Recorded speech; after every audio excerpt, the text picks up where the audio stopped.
YouTube? This will be part 2 of my Tamiya Bruiser conversion to crawler build. Reusing my red Hilux body. I have another plan for that Trailfinder 2 frame that used to be underneath it. And in the last installment, we got the front end, we redid the frame, all scale hardware, got the front leaps and everything in and mounted, and started looking at the rear to make a 4-link, and we're having some troubles. But I didn't want to film it because it's just a lot of jacking around, a lot of tinkering with rods and rod ends and spacers and drilling holes. It's not very entertaining. So I've already got my 4-link roughed in. Works pretty well. My pinion angle is decent. It's actually not bad at all, and it moves like it should. It's got enough angle, more than enough. So yeah, that'll never flex that much with the body. Okay, so originally I was thinking I was going to braze and mount rods to that. I had an idea earlier. These are the lower 4-link mounts from the truss off the Trailfinder axles, Yoda 1s, Yoda 2s. And yeah, I just mounted them to the bottom of the stock Bruiser crossmember. There was already an existing hole, and I just bolted it on with that. I had to clearance the back edge a little bit here for the rod to give it plenty of movement. And yeah, once I got them on and tight, I drilled the second hole out, put another bolt and a lock nut through. And I can always come back and adjust this if I need to, add some spacers in to lengthen or shorten the rods, but I think I've got my wheelbase pretty good. I might want my pinion angle just a little bit lower, a little bit more. It's actually very straight throughout the full range of movement, which I might want to just angle it up. But we'll worry about that once we start installing a transfer case. Yeah, so I guess the next step is to hang some shocks on the rear, set the ride height, and then we can worry about front shocks. And yeah, I don't know how far we're going to get in this video, but I'm going to flip it all back around and we'll start looking at shocks. Alright guys, so I pulled out one of the cross members here I marked for my holes for my shocks.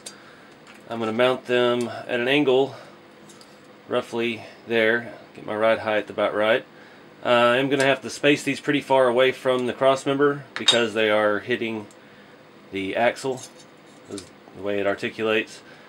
I'm running out of these kind of spacers, so I'm going to have to get creative here and try to make something. But I just slid that cross member back in there. That one goes back here. Somebody had at one point made their own holes in the back for shocks that were crooked.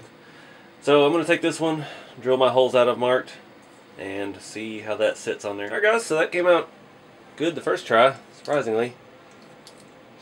Now, nothing's perfect. It's all off just a little bit, but I think once we get the weight on here, everything will straighten out. Plus, I still need to reinstall the cross member and the upper screws on both. But, yeah. It's got a pretty good amount of flex even without a body on it. Maybe too much flex, we'll see. You never know with these things, but it's looking alright. Let me bring you over here. You can kind of get a better look. Everything moves just like it should. The rods aren't hitting. There's still a good amount of space between them. These shocks, these are the ones I got from, somebody had got them from China and was selling them on eBay out of America. The package says RC all-wheel drive. RCAWD. They're really nice shocks, actually. They have a real nice smooth movement. I like them a lot. I think those are 80mm. So, yep. I'm going to button up the rear here and move on to the front. We'll mount some front shocks up. Alright guys, up front I've been looking at some different options. Looks like I'm going to have to drill some holes. You've got 5 holes here on the side of the frame. Get you a better look in there. And none of them line up with anything. The original shock mount, I guess, was up front. I was planning on using these. It lines up with those holes, but it's too far forward. The axle sits further back. So what I'm going to have to do is just pick one of these holes, which I think is going to be that one there. Either that one or the front one. I think so I'm going to go ahead and bolt it to that hole, and then I will drill out the front once the back is bolted on, and put a bolt through that. And that way it's in exactly the right spot, and I'll have to space a little bit from the axle, but the height is almost dead on, and we'll see how that does. May have to adjust it later. Alright guys, so I got my front shocks on. I'm afraid it may be a little stiff. These springs are good for the back forelink. They might be a little stiff up here with the leaf springs too. And I can still always rearrange the leaf springs too. I've got one main leaf and one of the longest added leaves.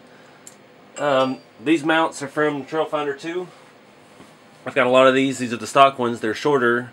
Trailfinder 2, you swap out the Jalon 2 front hoops, and you can put longer shocks or let the stock shocks travel more. It seemed like one of the biggest issues with that kit was the shock towers were too short for even the shocks it comes with. Sorry about that. So, yeah, I think the next step is I'm going to figure out how to mount the body.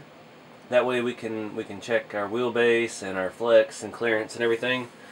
Alright, so the rear, this chassis came with the original Bruiser body mount, and I've cut the post off, and I think where the front bumper sits, this is the perfect height where it'll set even on the frame for the inside the bed on the Mojave body, and it would be all nice and wonderful, but this body's been mounted so many times, the holes in the bed have been drilled and moved and drilled, so I'm gonna have to come up with some creative way to attach that better. Not sure yet how I'm going to do that, but I'm going to spend a little time tinkering with it, trying to get it mocked up here, and we'll see what we can come up with. Alright guys, I got the body on for now. I still haven't worked out the back yet. I need to come up with something a little more elegant. Right now I've just got those pinion shims screwed down through the body post and the chassis.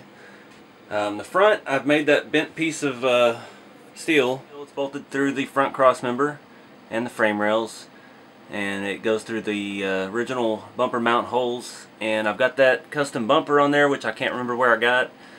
It's all machined aluminum. I put some spacers in there so it doesn't interfere with the frame rails, because it did the frame rails stick out just a little bit under the grill.